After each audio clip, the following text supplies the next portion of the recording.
प्याज टमाटरको ग्रेभी र त्यो अनुहार पेस्ट पनि छ यसमा। यो भात उबाल्दै हेर्नु। अब मैले यसलाई बनिसकेको छ, छानिदिन्छु। छान्दै हेर्नु, मासु पानीमा डुबाएर राखिरहेको छु। बनाउनको तयारी छ। यो त राखेको मासु यसमा हाल्दै ग्रेभीमा। हेर्नु, मलाई पनि छ यो ग्रेभीमा, मलाई पनि हालेको छु। त्यसलाई चाहिँ राम्रो हुन्छ भनेर हल्का काली मिर्च,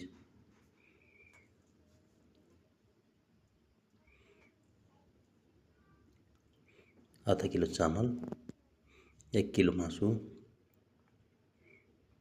यो भात तयारी भयो।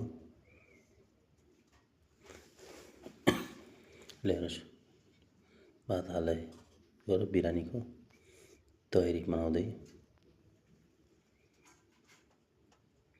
भाँडो सानो भयो, कराई सानो भयो, अलि ठुलो भाँडामा बनाउनु पर्ने हो।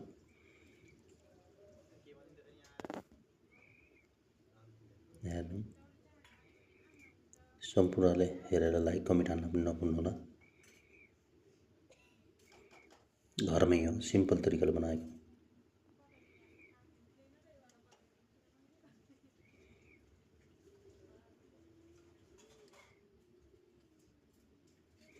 हेर्नुहोस्, अच्छी तरह मिक्स गर्दैछु।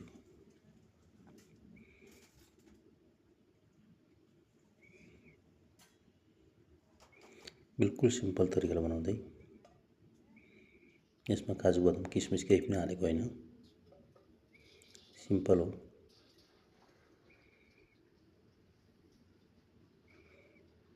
हेर्नुहोस् तपाईहरुलाई कस्तो लाग्छ है।